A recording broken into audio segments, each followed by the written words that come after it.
네, 안녕하십니까. 오늘 말씀은 디모데전서 4장 1절에서 16절 말씀을 읽겠습니다. 요절은 12절. 누구든지 내 연소함을 업신여기지 못하게 하고 오직 말과 행실과 사랑과 믿음과 정절에 있어서 믿는 자의 본이 되라. 3장에서 주의 일꾼들을 세웠습니다. 이제 4장은 이제 거짓 교사들의 잘못된 가르침으로 어려움을 겪고 있었던 성도들을 어떻게 바른 신앙의 길로 인도하고 그들을 성장시킬 것인가에 대한 내용이 나와 있습니다. 이제 세 가지 단어로 요약을 한다면 1절에서 5절은 감사, 6절에서 10절은 경건, 11절에서 16절은 번이 되는 삶, 성장이라고 말씀하고 있습니다. 1. 그러나 성령이 밝히 말씀하기를 후일에 어떤 사람들이 믿음에서 떠나 미혹하는 영과 귀신의 가르침을 따르리라 하셨으니, 4장을 시작하면서 그러나라는 접속 부사로 앞 내용과 뒷 내용이 상변된 권면이 시작되고 있음을 알 수 있습니다. 3장에서 바울은 진리의 기둥과 터로 교회에 대한 언급과 예수 그리스도의 진리로 잘 무장해서 감독과 집사의 직분을 잘 감당하도록 권면을 하면서 끝을 맺었습니다. 그런데 4장은 후일에 어떤 사람들이 믿음을 떠나 미혹하는 영과 귀신의 가르침을 따르라는 부정적인 일들이 일어날 것을 경고했습니다. 특히 성령이 밝히 말씀하신 일이라고 하니 이것은 반드시 일어날 일들입니다.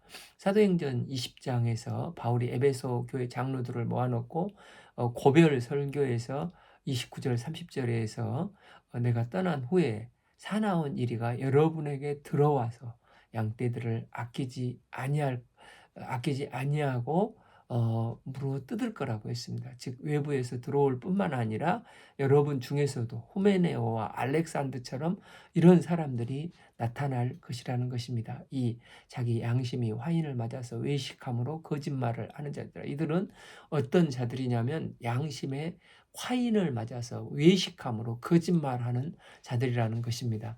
화인은 이 불로 지진 낙인입니다. 제가 그 노송가고 다닐 때 시뻘건 불로 지진 낙인을 나무에 찍으면 지지 하얀 연기가 나고 나무를 태워서 회사 마크가 이 표시가 됩니다. 이처럼 그 당시에는 가죽이나 또 노예의 소유를 표시하기 위해서 이런 불락 화인을 찍었습니다.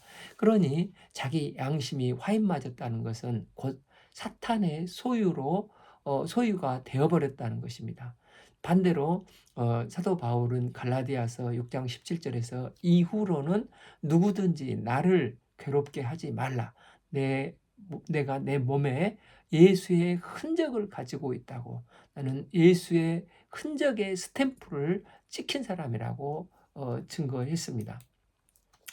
자기 양심이 화인 맞아서 맞은 사람의 특징이 무엇입니까?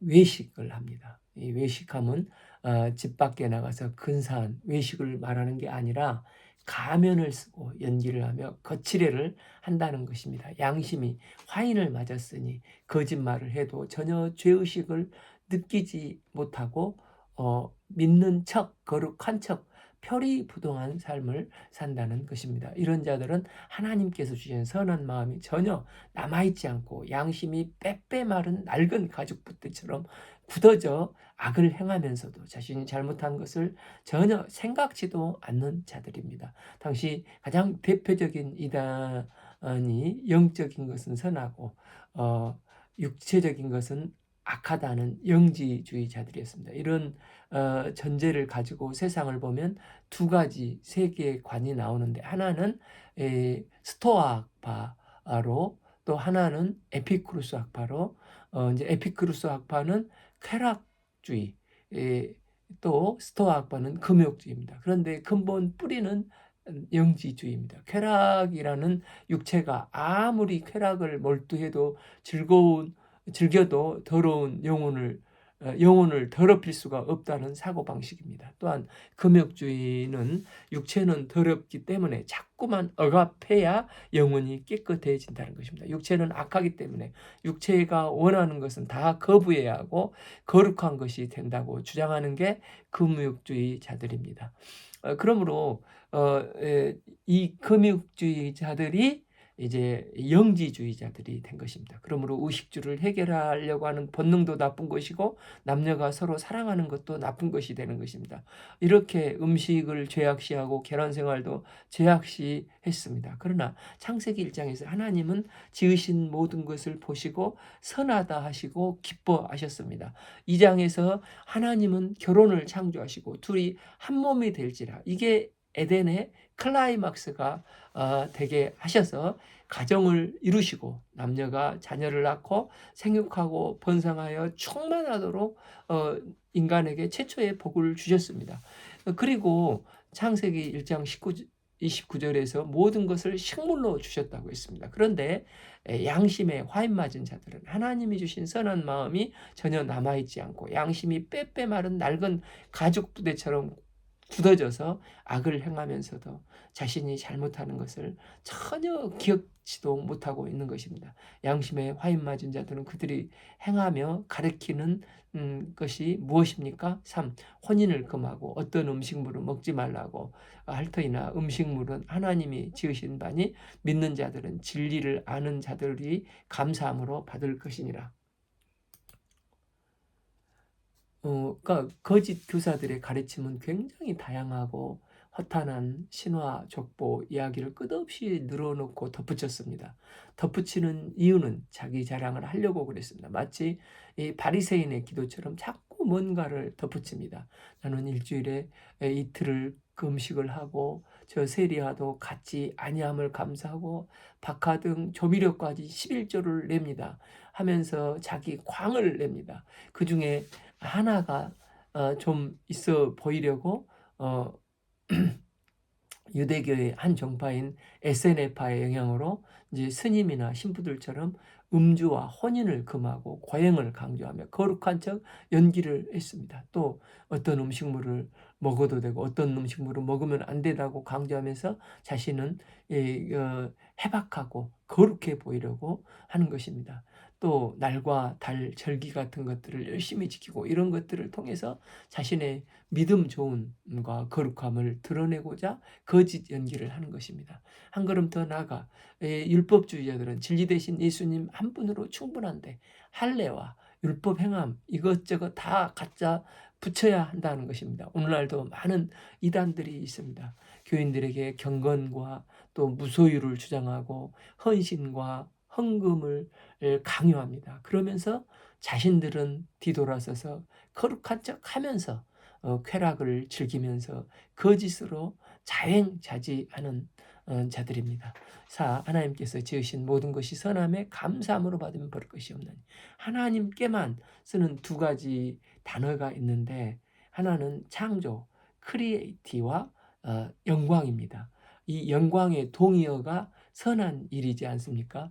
몸도 아름다운 것도 몸도 아름다운 것이고 식욕도 아름다운 것이고 잠자는 것도 사랑도 하나님이 창조하신 것은 다 아름다운 것입니다. 우리는 이 모든 것을 감사하고 기뻐해야 합니다. 그래서 하나님의 모든 선한 일을 감사함으로 받아야 하는 것입니다. 감사함으로 받으면 버릴 것이 없습니다. 그래도 이래도 감사, 저래도 감사, 붙어도 감사, 떨어져도 감사, 이해되는 것을 받아들이면서 그래서 감사하고 또 예수님이 말씀이 이해가 안 되는 부분들을 받아들이면서 그럼에도 불구하고 감사하고 이런 감사한 삶이 그 삶의 성품이 되면 무조건 감사하는 삶을 살게 되는 것입니다.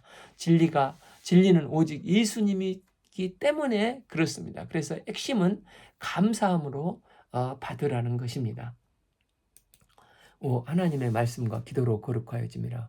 그래서 하나님의 말씀이라면 무조건 옳은 것이고 아멘 오직 예수 즉 솔라 스크랩쇼가 되는 것입니다. 기도도 마찬가지입니다. 시작은 내 뜻대로 구하다가 나중에는 내 뜻대로 마옵시고 아버지의 뜻이 이루어지니이다. 성령의 조명하심을 받아서 아버지의 뜻을 구하는 기도를 하며 거룩해 져 가는 것입니다. 때문에 거룩은 그 사람이 결혼했냐 안 했냐로 결정되는 것이 아니고, 또 거룩한 장소가 있다고 해서 거룩한 게 아니고, 말씀과 기도 속에서 온전히 노출이 되어서 거룩하신 하나님과 바른 관계를 맺어가는 삶이 거룩한 삶이 되는 것입니다. 6.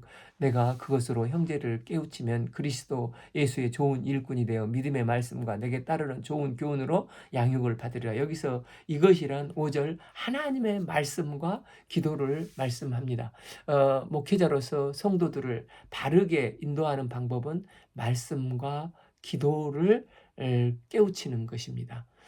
바울은 디모데가 예수의 좋은 일꾼이 되어서 믿음의 말씀과 따르는 좋은 교훈으로 양육을 받으라는 것입니다. 그래서 양육을 받게 되는 사람은 디모데가 되는 것입니다. 즉 말씀을 잘 가르치기 위해서 하나님의 말씀을 잘 배우고 기도하며 영적으로 성장해야 한다는 것입니다. 왜냐하면 내가 먼저 하나님의 말씀의 은혜를 받고 내가 먼저 말씀으로 양육받을 때, 내가 먼저 기도의 종이 될 때 하나님께서 맡겨주신 사람들을 하나님의 말씀으로 잘 가르치고 섬기고 바른 신앙으로 도울 수 있기 때문입니다. 주의 부르심을 받은 우리가 먼저 말씀을 잘 배우고 행함으로 바른 주의 종으로 성장해 나갈 수 있기를 기도합니다. 이로 우리가 서 있는 이곳을 땅끝으로 삼아서 이웃들에게, 친구들에게, 예수 밖에 있는 사람들을 말씀으로 복음이 필요한 영혼들을 일깨우고 양육하는 성령의 역사에 귀하게 쓰임받기를 기도합니다. 7. 망령되고 허탄한 신화를 버리고 경건에 이르도록 내 자신을 연단하라. 바울은 본문에서 버려야 될 것과 추구해야 할 것을 말씀하고 있습니다. 버려야 할 것은 세상의 신화로 하나님을 대적하는 세상의 헛된 사상이나 철학을 버리고 악한 죄악과 유혹을 버려야 됩니다. 오늘날 허탄한 신화는 예를 들어서 연예인들에게 푹 빠져 허탄한 삶을 사는 것과도 같습니다. 사도 바울은 그렇게 하지 말고 그 대신 우리가 추구해야 할 것은 경건을 연습하라고 하는 것입니다. 이 NIV 봐보니까 train yourself to be godly로 우리 자신을 연습해서 트레이닝을 하라는 것입니다. 여기서 경건이라는 것은 우리 신앙과 성품이 하나님을 닮아가는 것을 말을 합니다. 우리가 이런 경건에 이르려면 우리는 자신을 트레인, yourself를 해서 연단해서 하나님과 가까이 가도록 1:1 성경 공부, 새벽 기도, 예배 등을 연습해야 한다는 것입니다. 연단을 언어적으로 보면 육체 체육관에서 운동 경기에서 이기기 위해서 자신을 훈련하는 것을 말을 합니다. 특히 로마 문화의 뿌리라고 할 수 있는 그리스는 도시국가였기 때문에 이 폴리스이지 않습니까? 강건한 한 사람 한 사람을 아주 훈련된 시민으로 세워지게 함으로 국력을 만들어 가는데 국가의 중요한 정책이 되었습니다. 특히 우리가 잘 알듯이 스파르타 폴리스는 300인 전사에서 받듯이 혹독한 훈련을 연마시키지 않습니까? 이처럼 운동 경기에서 이기기 위해서 이런 훈련이 필요하듯이 경건을 위해서도 영적 훈련이 필요하다는 것입니다. 그러면 경건을 위해서 우리에게 어떤 훈련이 필요합니까? 가장 중요한 것은 앞에서도 봤듯이 말씀과 기도 훈련입니다. 우리가 매일 말씀을 읽고 듣고 묵상하고 구별된 시간에 기도하면서 말씀대로 살아가고자 믿음의 결단을 하고 행하고자 할 때 성령의 도우심을 으로 이런 이 성숙함에 이뤄가는 것입니다. 이렇게 말씀과 기도 속에서 매일 훈련할 때 성령 하나님은 우리의 인격과 경건한 신앙을 더욱 견고케 하시고 온전하게 해 가시는 것입니다. 이런 삶을 살아갈 때 어떤 세상 유혹과 시험과 풍파 속에서도 능히 말씀을 의지해서 승리하는 경건한 하나님의 백성의 삶을 살 수 있게 되는 것입니다. 8. 육체의 연단은 약간의 유익이 있으나 경건은 범사에 유익하니 금생과 내 내생의 약속이 있으니라. 미쁘다 이 말씀이여 모든 사람들이 받을 만하도다. 여기서 말하는 연단은 팔굽혀펴기를 하고 레슬링하고 윗몸 일으키기를 하는 육체적인 연단을 말하는 게 아닙니다. 물론 육체의 연단이 약간 유익이 있습니다. 운동을 열심히 하고 근육을 잘 만들어 놓으면 노년에 좋고, 또 갑자기 이 소매치기를 당하면 빛의 속도로 그 강도를 따라잡고 제압할 수 있는 유익도 있습니다. 그러나 부지런히 운동을 해도 질병이나 또 나이 들어감에서 온전히 벗어날 수가 없습니다. 때문에 사도 바울은 육체는 약간만 유익하다, 한시적으로 유익하다고 썼습니다. 이는 영적인 연단, 경건 훈련하는 것이 훨씬 더 유용한 것, 더 중요한 것을 강조하기 위해서입니다. 그렇기 때문에 육체 훈련을 받는 것보다도 영적인 연단, 경건 훈련을 받는 것은 더 열심히 훈련을 해야 한다는 것입니다. 이유는 경건은 우리 안에 있는 신앙 자체가 범사에 유익하여 금생과 내생의 약속이 있기 때문이라는 것입니다. 여기서 금생과 내생의 약속이 있는 것을 구별을 잘 해야 합니다. 우리가 이 땅에 살아가는 동안 이 땅에서만 약속이 있는 것에 몰두하고 있는 것이 참으로 이 땅의 것을 누리려고 하는 게 참으로 많습니다. 대표적인 게 자존심, 이 프라이드라고 할 수가 있습니다. 그런데 주님 앞에 가면 그 자존심은 1%도 아무것도 쓸모없게 됩니다. 때문에 이런 것들에 우리가 연마하고 관심 두지 말고 정말 이 땅에서도 약속이 있고 위로가 되며 내생에 주님 품 안에서도 위로가 되는 것에 우리의 관심을 두어야 한다는 것입니다. 종교 개혁이 일어난 다음에 16, 17세기에 와서는 소요리 문답, 이 교리 문답을 하기 시작했습니다. 우리가 잘 아는 웨스터민스터 소요리 문답 첫 번째 질문이 인생의 제일 된 목적이 무엇인가? 하나님을 영화롭게 하고 그를 영원토록 즐거워하는 것이다.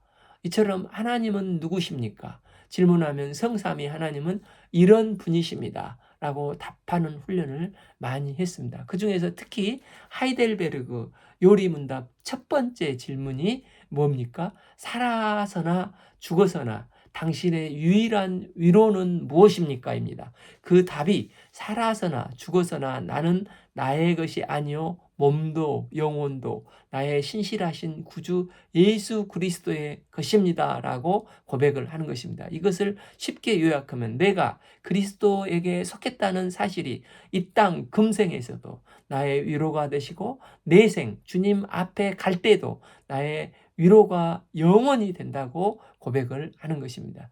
우리의 이 땅의 삶은 하나님의 시간에 비해서 보면 온 우주에서 이 땅의 시간은 티끌보다도 작은, 한 점과도 작은 아주 짧은 시간입니다. 때문에 구원받은 우리는 영적인 연단, 이 경건 훈련을 통해서 이 땅에서 뿐만 아니라 영원한 세계 속에서도 주님과 영원히 동행하며 함께 삶을 살게 됩니다. 성경 전체를 볼 때 이 경건은 하나님의 언약 백성에게 나타나는 영적인 덕목입니다. 구약에서 하나님은 범죄한 인간에게 구원자로 오실 구속주 메시아를 줄기차게 약속하셨습니다. 신약에서는 이 언약은 오신 예수님, 구약은 오실 예수님, 신약은 오신 예수 그리스도를 요한복음 1장 12절 영접하는 자, 곧 그 이름을 믿는 자들에게는 하나님의 자녀가 되는 권세를 주셨습니다. 그래서 하나님은 우리의 아버지가 되시고 하나님은 우리를 자녀 삼아 주시고 우리를 영원토록 통치하시는 것을 약속하셨습니다. 때문에 경건은 하나님이 나의 아버지가 되시기 때문에 그분의 자녀된 우리는 하나님을 나의 아버지로 예배하며 섬기고 그분의 통치를 받으며 살아가게 되는 것입니다. 이것이 경건한 삶의 모습입니다.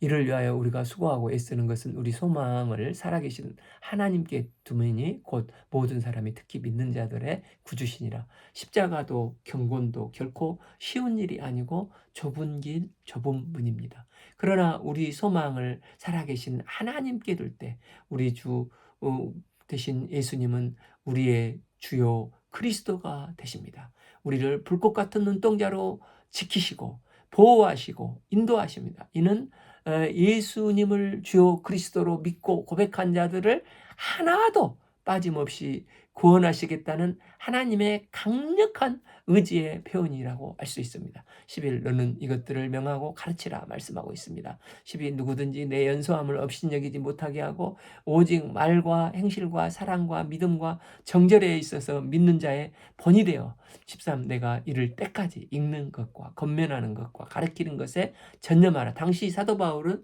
60대 초반이고 디모데는 30대 초중반으로 추정을 합니다. 그 나이에 중요한 사역자였던 디모데는 에베소 교회 목회를 섬기고 있었기 때문에 나이 많은 장로들, 교인들이 많이 있었습니다.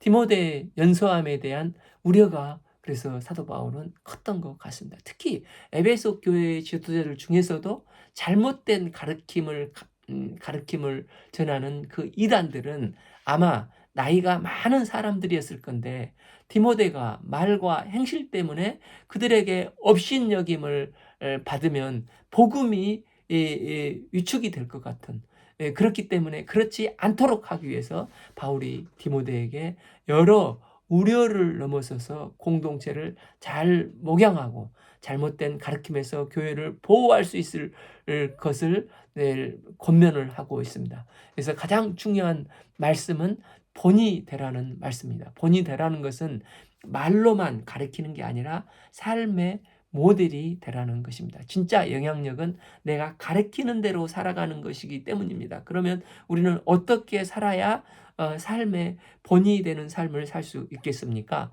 특별히 말과 행실과 사랑과 믿음과 정절에 대하여 믿는 자의 본이 되라고 말씀을 하고 있습니다. 첫째, 말은 사람을 살리기도 하고 죽이기도 하고 우리의 미래를 세우기도 하고 무너뜨리기도 하기 때문에 말이 중요합니다. 우리의 입술에 사람을 살리는 말, 하나님의 소망을 심는 말, 믿음의 말을 선포하는 삶이 되기를 기도합니다. 또한 둘째, 우리의 행실의 본이 되어야 한다고 합니다. 행실은 나의 삶 전부를 가리킵니다. 교회에 있을 뿐만 아니라 세상에서도 하나님 백성답게 세상의 빛과 소금의 역할을 감당하는 삶을 좋은 영향력, 선한 영향력을 끼치는 삶을 살아가야 한다는 것입니다. 셋째, 우리는 사랑의 본이 되어야 합니다. 우리가 아직 죄인 되었을 때 우리를 죽기까지 사랑하셨던 예수님을 본받아서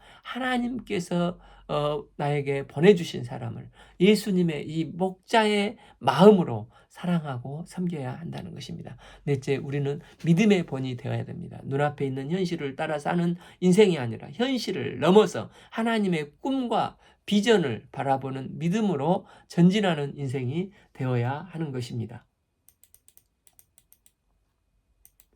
다섯 번째, 우리는 정절의 본을 보여줘야 합니다. 여기서 정절이란 거룩함과 순결의 의미입니다. 죄악의 유혹과 시험이 가득한 이 세상 속에서 하나님의 뜻을 따라서 그 길을 포기치 않아야 하는 것입니다. 요셉은 애굽의 노예로 팔려가 천신만고 끝에 보디발 집에서 인정받는 집사가 되었습니다. 그런 그를 보디발 아내는 집요하게 유혹을 했습니다. 그는 적당히 타협할 수 있었습니다. 그러나 그는 적당히 타협하지 않고 이 유혹을 거절하면 노예 주제에 어떤 불이익이 생길 것인지 노예인 그는 누구보다도 더 잘 알았습니다. 그러나 그는 고백을 했습니다. 창세기 39장 9절 이 집은 나보다 큰 이가 없으며 주인이 아무것도 내게 금하지 아니하였어도 금한 것은 당신뿐이니 당신은 그의 아내임이라. 그런즉 내가 어찌 이 큰 죄악을 하나님께 죄를 지으리까. 이로 말미암아 그는 기약 없는 깜깜한 감옥에 갇혀 내팽개쳤지만 살아계신 하나님은 이런 그를 애굽의 총리가 되게 하시고 그를 통해서 생명을 보존하는 구원 역사에 귀하게 사용하셔서 영광을 받아 주셨습니다. 우리는 이 땅의 빛과 소금으로 보내심을 받은 사람들입니다. 우리가 어둠의 이 땅 가운데서 하나님의 빛을 비추고 썩어가는 세상의 소금 역할을 감당하는 선한 영향력을 끼치는 삶이 되기를 기도합니다. 세상은 예수님을 모릅니다. 이들이 우리의 삶을 통해서 예수님을 보여주고 오늘 우리의 모습이 복음을 전하는 통로가 되는 삶이 되어야 하는 것입니다. 이제 사도 바울은 본을 보여주는 삶을 통해서 목회를 하는데 약점이 있는 어린 디모데에게 걸림돌을 디딤돌로 확고히 세울 수 있는 성장의 길을 보여주고 있습니다. 이를 위해서 세 가지 원리를 말씀하고 있습니다. 첫째 13절 내가 이를 때까지 읽는 것과 권하는 것과 가르치는 것에 전념하라.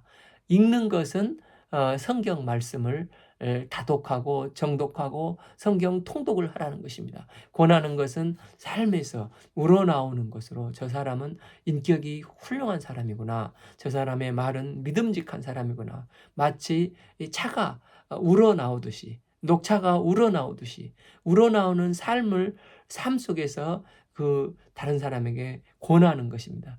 이렇게 삶으로 복음을 증거해야 하는 게 성도의 삶입니다. 이 권에서 마음이 열리면 이제 본격적으로 말씀을 정확히 가르치라는 것입니다. 십자가의 복음을 1:1 성경 공부를 하든지 사형리를 하든지 정확히 이 복음을 심어 가르쳐야 하는 것입니다. 이걸 다 모으면 한마디로 영적 기본 생활에 충실하라는 것이라고 할 수 있습니다. 무슨 건물을 짓든 기초는 처음부터 튼튼하게 만들어야 됩니다. 이 기초를 튼튼하게 하는 일을 계속해서 반복해야 하는 것입니다. 스포츠 선수들이 중요한 게임을 앞두고 훈련하는 것을 보면은 기본기를 다지는 훈련을 하지 않습니까? 손흥민 선수를 보더라도 몸을 풀 때 보면 간단한 패스나 계속해서 골 넣는 연습을 하는 것을 봅니다. 야구 선수들도 공 던지는 훈련을 집중적으로 처음부터 배울 때부터 했던 가장 기본적인 훈련을 반복적으로 합니다. 그 연습하는 과정에서 기본을 탄탄하게 충실히 하는 것입니다. 이 기본이 가장 중요한 뼈대가 되는 것입니다. 두 번째, 내 속에 있는 은사, 곧 장로의 회의에서 안수받을 때 애언을 통하여 받은 것을 가볍게 여기지 말며 15, 이 모든 일에 전심전력하여 너의 성숙함을 모든 사람에게 나타내라. 즉, 두 번째는 한마디로 모든 일에 전심전력하라는 것입니다. 요즘 우리 사회에서 대충 한다는 것을 영혼 없는 말, 또 영혼 없는 행동이라고 표현을 하지 않습니까? 또한 영끌에서 뭐 집을 샀다 말은 최선을 다한다는 뜻이 아닙니까? 그래서 원래 전심전력이라는 단어의 원문은 고통 플러스 몰입이라는 이 두 단어가 합해져서 전심전력이라는 말이 나왔다고 합니다. 전심전력은 고통을 뛰어넘어서 몰입하는 것, 심혈을 기울여서 최선을 다하는 것입니다. 그때 성숙, 즉 옛날 성경에는 전진이 있다는 것입니다. 옛날 성경에 이제 진보가 있다는 것이죠. 저 같은 경우는 그게 더 이제 익숙한데 모든 일에 전심전력하여 너의 진보를 모든 사람에게 나타내게 하라는 것입니다.